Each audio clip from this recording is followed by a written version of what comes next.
Fala pessoal, tô aqui para comentar as questões discursivas, inclusive dar sugestões, o que seria uma resposta bacana e interessante. Tem algumas curiosidades aqui que realmente me chamaram a atenção, vou mostrar para vocês. Tanto da prova de investigador quanto da prova de escrivão. Claro, eu vou comentar só direito e criminologia aqui. Só com isso, já são 3 questões de um lado, 3 do outro. Inclusive, vou sugerir respostas, tá? Então vamos lá, para você que está inseguro, que não poderia, na verdade, faltar na sua resposta. Vou explicar nos mínimos detalhes, tá? E para você que tem certeza que passou, que mandou muito bem ou ainda vai esperar o resultado preliminar, vou lembrá-los que semana que vem vou abrir a minha turma da mentoria para a prova oral. A minha mentoria, galera, por meio dessa preparação, eu tive mais de 600 alunos aprovados do edital de 2022 e nós queremos aumentar esse número. Quer fazer parte dessa turma? Na descrição tem o link do grupo do WhatsApp, entra lá que é a lista de espera, já que as vagas são limitadíssimas, porque o aluno vai ter meu contato direto, todo dia a gente vai estar conversando via WhatsApp, tá? Então entra lá, tenho certeza que vai valer muito a pena.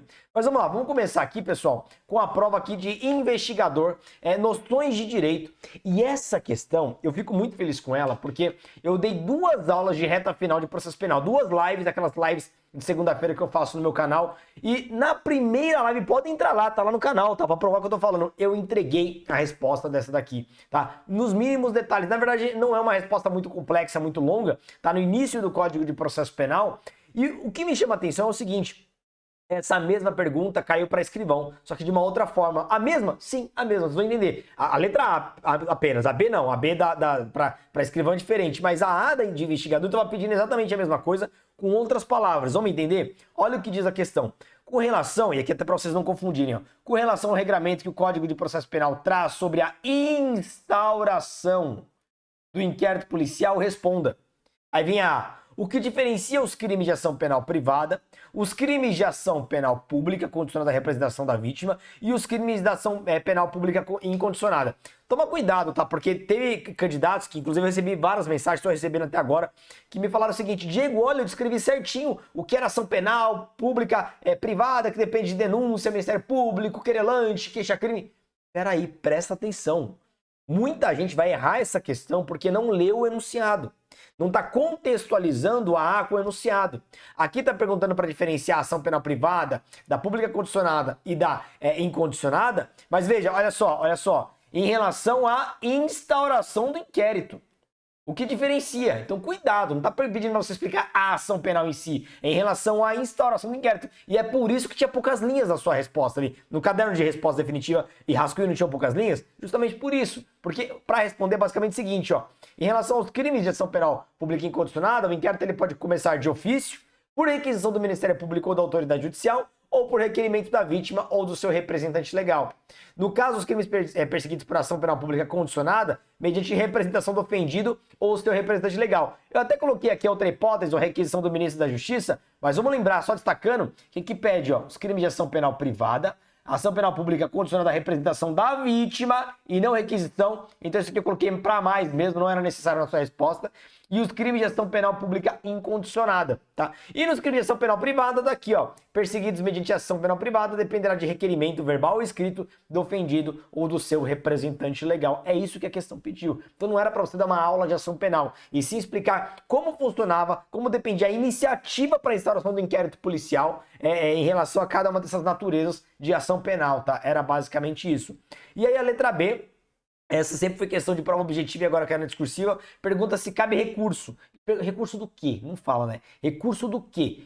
Aqui, claro, nós presumimos que é recurso do indeferimento. Tá aqui, ó. Em caso positivo, para quem, caso o respectivo requerimento seja indeferido. Então, a letra B reforça o que eu estou explicando da letra A. Reforça o contexto. Olha a segunda parte da letra B.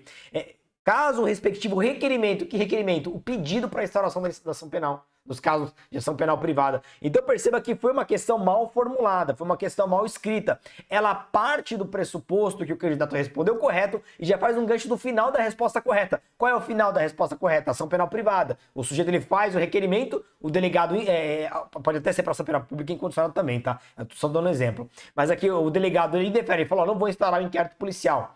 Cabe recurso? Resposta: sim. E para quem é dirigido o recurso? Tá aqui lá no artigo 5º, parágrafo 2º do Código de Processo Penal. Tá aqui, ó. Do despacho que indeferir o requerimento de abertura do inquérito, caberá recurso para o chefe de polícia.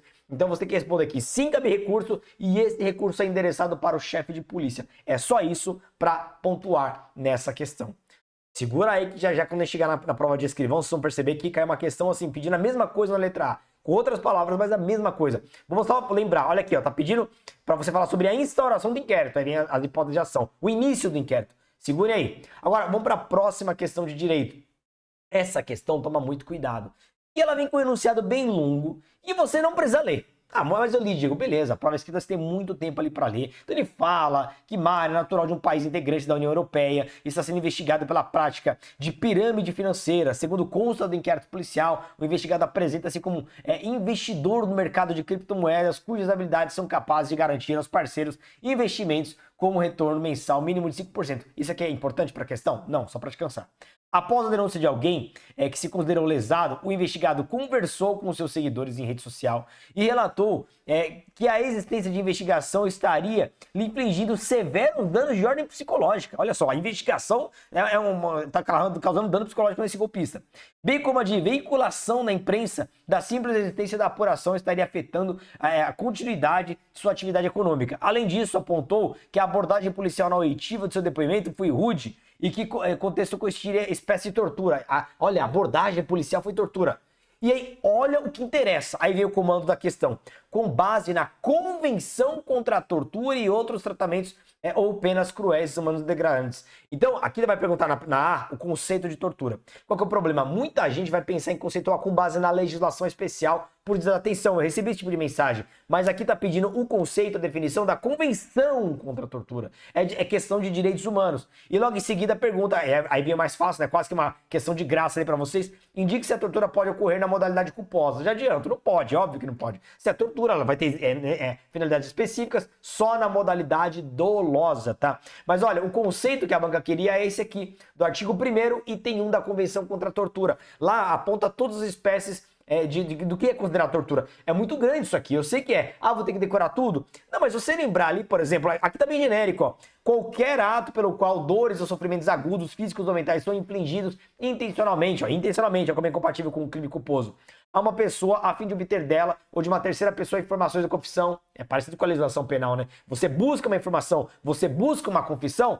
tá aqui, é tortura. E as demais hipóteses para castigar, intimidar, coagir e por aí vai. Então era esse conceito que a banca queria, é óbvio, você poderia escrever com as suas palavras, tá? Eu coloquei em azul as modalidades ali que estão previstas aqui na convenção, para você tentar lembrar de algumas delas. Não sei se você lembrou, depois coloca nos comentários, quero saber como foi o seu desempenho nessa questão. E a B, não existe modalidade culposa, não existe, tá? Puramente, crime puramente doloso, não tem como falar em modalidade culposa aqui da tortura, tá bom? Questão agora de criminologia, e muita gente ficou travado nessa aqui. Meu Deus do céu, outra com enunciado gigantesco que você pode pular. O enunciado é importante? Digo, não, mas vamos lá, vamos entender, vamos contextualizar. Ó, a vitimologia é uma disciplina que tem por objeto o estudo da vítima, de sua personalidade, de suas características, de suas relações com o delinquente e do papel que assumiu na gênese do delito. Aí vem, com o fim da Segunda Guerra, não vou ler. É encheção de linguiça, só para descansar. Aí vem lá no finalzinho, diante do exposto, como se denomina a vitimologia descrita no cenário empresarial? Galera, que pergunta idiota. Não raras vezes a VUNESP, mas ela faz muito isso em prova objetiva. Ela cobra questões que não estão na literatura da criminologia. Ela cobra teses de mestrado, doutorado, artigo científico, para tentar de alguma forma jogar casca de banana. Essa questão, quem estuda criminologia, não é uma questão difícil, mas poucos têm esse conhecimento. Qual que é o detalhe? A vitimologia, a vitimologia no cenário empresarial é chamada de vitimologia corporativa. Então você vai analisar a vítima num cenário de uma empresa, num cenário corporativo. E você tem dois tipos de vítimas aqui. A vítima individual, imagina um funcionário, uma funcionária. Imagina uma funcionária que é vítima de assédio numa empresa. Nós temos que analisar a individualidade dessa vítima. Mas também grupos, a vitimização coletiva, inclusive. Você imagina que um determinado empregador, ele está, de alguma forma, vitimizando, praticando alguma injustiça sobre todos os seus funcionários, sobre a coletividade. Então, nós analisamos a vítima e a vitimologia aqui corporativa ou empresarial sobre o aspecto individual ou coletivo. É basicamente isso. Só que o comando pergunta, como se denomina? Só o nome. Não está nem pedindo pra você explicar, é só o nome. Aqui no caso, eu quero até ver o gabarito para ver se vocês vão assinalar dessa forma, mas Assim que tá lá dessa forma, se não cabe recurso, tá? É a vitimologia corporativa. E aí, já vou mostrar para vocês a resposta. E a B, disserte sobre os 5 tipos abordados por Benjamin Mendelsohn em sua classificação das vítimas, esclarecendo sobre a atual relevância na conceituação da vítima dogmática. Então você tem que explicar a importância da vítima dogmática e a classificação de Benjamin Mendelsohn. Olha só, primeiro aqui, a respostinha que eu daria sobre a questão da vitimologia no cenário empresarial. Tá aqui, ó, considera-se o comportamento corporativo visando alcançar estratégias formais ou informais, visando reduzir danos coletivos e individuais, tá? Mas refere-se à vitimologia corporativa. E na B, eu coloco aqui toda a classificação de Benjamin Mendelsohn, tá? E veja, vamos voltar no comando da questão, porque o comando da questão tá pedindo só para você dissertar sobre, né? Você vai ter que explicar. Então aqui eu coloquei todos os possíveis sinônimos da classificação de Benjamin Mendelsohn. Você não precisa usar todos, tá? Mas se você quiser enriquecer sua prova, diferenciar do candidato do concorrente, você pode. Mas você pode colocar o simples. Vítima ideal, vítima menos culpada, tão culpada quanto, vítima mais culpada e vítima como única culpada. Colocou dessa forma, tá ótimo. Só que lembre-se que tem que explicar a vítima dogmática. E vítima dogmática nada mais é do que o estudo do comportamento da vítima e como esse comportamento ele vai de alguma forma fomentar a prática de crimes, ele vai de alguma forma interferir na prática de crimes. A vítima fomenta, ela não fomenta, ela é uma vítima ideal. Então perceba que a classificação de Benjamin Mendelsohn tem tudo a ver, combina perfeitamente com a vítima dogmática, tá bom? Então tá aí pra vocês, tá aí o que não poderia faltar, tanto a questão da vítima dogmática quanto a classificação de Benjamin Mendelsohn, tá bom? Vamos agora para a prova de escrivão da PCSP e olha o que eu prometi para vocês, olha o que vem no começo, olha só. Falso testemunho. Questão não é difícil, tá? Quem é meu aluno tirou isso aqui de letra. Olha só. O crime de falso testemunho ou falsa perícia, para se caracterizar, exige o recebimento ou a promessa de recebimento de vantagem devida por parte da gente? Resposta: não. Quem é meu aluno, eu explico isso logo no início do crime. É um crime formal, galera. Se é crime formal, basta, por exemplo, o falso testemunho em si. Aliás, se houver ali, por exemplo, o recebimento da propina, é causa de aumento de pena. Mas para a caracterização do crime em si, não é necessário o recebimento da vantagem ou promessa da vantagem. Não precisa. Basta o falso testemunho ou falsa perícia, tá? E a B fala o seguinte, ó. Aquele que oferece, promete ou dá vantagem indevida à prática crime. Cuidado. Eu vi gente falando o seguinte, não é corrupção ativa? Calma. Tem que contextualizar, é uma questão discursiva ramificada em A e B. Você precisa contextualizar. A questão está falando do quê? Falso testemunho, falsa perícia. Então está falando da corrupção ativa de testemunhas, peritos, contadores e intérpretes. Além disso, qual é um outro fator que faz nós chegarmos a essa conclusão? Os verbos, olha só. Aquele que oferece, promete e dá. No caso da corrupção ativa, nós temos aqui apenas o oferecimento ou a promessa de vantagem devida. Não tem o verbo dar na corrupção ativa. Então, Diego, mas eu não posso recorrer porque a questão está subliminar. Não, a questão exige interpretação de você. Você pode até recorrer. Eu não vou mentir. Você pode até recorrer, mas eu acho que não vai vingar. Tá? Não adianta. Eu sei que você vai ficar indignado. Eu, inclusive, vou ajudar os meus alunos a elaborarem recurso para aquelas questões que eu acho pertinentes. Lá no caderno de investigadores escrivão de criminologia, lá tem questões para recorrer. Tem questões que eu acredito na anulação. Lá eu vou fazer o recurso para vocês, vou colocar no grupo do Telegram. Mas aqui, eu já adianto, não vai vingar. Não vai, dificilmente vai. Se vingar é milagre, eu não acredito nisso, tá? Aqui no caso, é o crime, do artigo 343. É a corrupção ativa de testemunha, contador, intérprete. Tá aqui, e perito, olha só. Dar, oferecer ou prometer. Você só tem que falar se aquele que oferece é crime, explique. Você tem que falar, sim, é crime do artigo 343. Se não lembrar o artigo, você fala que é o crime logo após o crime de falso testemunho ou falsa perícia. Crime específico para quem tenta corromper ali testemunha, perito, contador, intérprete, por aí vai, tá? Então você pode explicar com as suas palavras, a banca já vai considerar como a alternativa correta, tá bom? Então muito cuidado, que eu sei que aqui nós tivemos muitas pessoas que caíram. Agora lembra aquela questão que eu falei para vocês que caiu na A da questão 2 de investigador? Caiu aqui na A da 3 de escrivão, só que com outras palavras, olha só. De acordo com o Código de Processo Penal, quais as formas, olha só, de início da investigação policial formal conforme a modalidade da ação penal. Então tá perguntando a mesma coisa com outras palavras. Nós já vimos se é crime de ação penal pública incondicionada, de ofício, requisição do MP ou da autoridade judiciária e por aí vai. Não vou ficar repetindo a explicação. Mas galera, é a mesma coisa com palavras diferentes. Eu achei estranho. Eu não sei se foi combinado isso entre os examinadores, se foi uma coincidência, mas eu achei estranho. Pelo menos cobra o mesmo nível de dificuldade, né? E a B, é possível a instauração de inquérito policial por meio de denúncia anônima? Explique. Olha só, aqui é uma rara questão discursiva que a banca está pedindo para você explicar. Por isso que eu coloco uma explicação. A denúncia anônima, que é a notícia crimes inqualificada, né, que nós chamamos, por si só não é capaz de justificar a instauração do inquérito. Então essa é a resposta que tem que vir logo na primeira frase. Não é. Só que por que a banca pede para explicar? Porque tem uma ressalva. Porém, a partir dela, pode a autoridade policial realizar diligências objetivando constatar a veracidade da notícia e então, uma vez constatada a procedência dos fatos, dar início ao inquérito policial. Então você vai colocar ressalva. A regra é, não, por si só isso não instaura, mas a partir dessa denúncia anônima, o delegado ele pode praticar diligências ali para verificar se é verdade. E se descoberto que é verdade, opa, é essa verdade que vai dar causa à instauração do inquérito policial. Essa ressalva claramente é solicitada a partir do momento que a banca pede para você explicar. E a quarta e última questão é essa, eu tenho uma felicidade também, porque eu expliquei e muito, eu falei em live de reta final e eu entreguei parte dela, claro, não foi tudo, mas eu entreguei parte dela no aulão de véspera. No aulão de véspera eu expliquei de novo pra galera prevenção primária, secundária e terciária, ou seja, eu entreguei no aulão de véspera aqui a letra C. Mas vamos lá, olha só. No que diz respeito ao tema prevenção delitiva, responda o que é prevenção delitiva na criminologia. Eu vou trazer o meu conceito para vocês, mas vocês poderiam explicar com as suas palavras. Olha só, o meu conceito, prevenção criminal consiste no conjunto de ações públicas ou privadas, né? Porque tem aquela do controle social informal também, destinadas a impedir a prática de crimes, afetando direta ou indiretamente o delito, seja por meio de políticas sociais, indiretamente, seja por meio de políticas criminais, diretamente, responsabilizando o criminoso com sanções penais adequadas. Esse é o conceito que está no meu livro, está no meu curso, é o conceito que eu construí, que eu entendo que seja mais completo, mais abrangente, de prevenção criminal no Estado democrático de direito. Aí depois a banca pede para você diferenciar prevenção direta e indireta. É fácil. E na prática, a direta, ela está se tocando na prevenção secundária e a indireta na prevenção primária.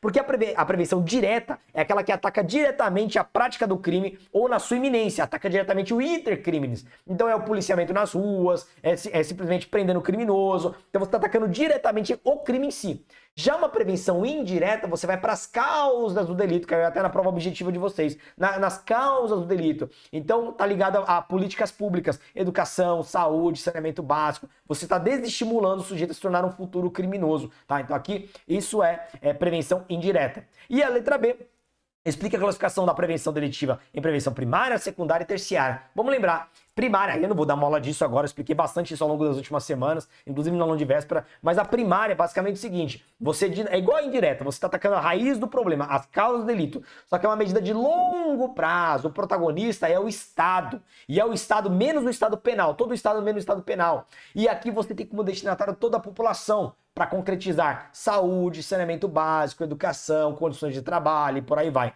Já a secundária é uma medida de médio a curto prazo, você tem o Estado penal como protagonista e não é todo mundo que é destinatário não, e sim os locais, os grupos mais vulneráveis, mais propensos à prática de crime, e os bairros mais perigosos, os grupos mais de delinquência mesmo. Então aqui nós temos como exemplos ali o policiamento nas ruas, o controle dos meios de comunicação e a prevenção terciária parte do pressuposto que o Estado já fracassou. O Estado fracassou porque alguém praticou crime. E você vai atacar o quê? A reincidência. O sujeito já foi condenado, está cumprindo pena, e agora, por meio da aplicação da pena, nós tentamos ressocializar esse sujeito para prevenir futuras reincidências. Essa é a prevenção terciária. Se você coloca com as suas palavras dessa forma, tá tudo tranquilo, tá tudo certo, você vai passar. Eu espero de verdade que você tenha acertado muito bem. Quem é nosso aluno já só recebi feedback positivo. Dos meus alunos, o que eu ouvi é um detalhe ou outro, uma A ou uma B ali que eu não consegui responder. De resto, foi duto. Então eu sei que os meus alunos estão muito bem para a prova oral. E se você passar na prova oral e não tiver com quem se preparar, quer se preparar com quem aprovou mais de 600 alunos aí no último concurso de 2022,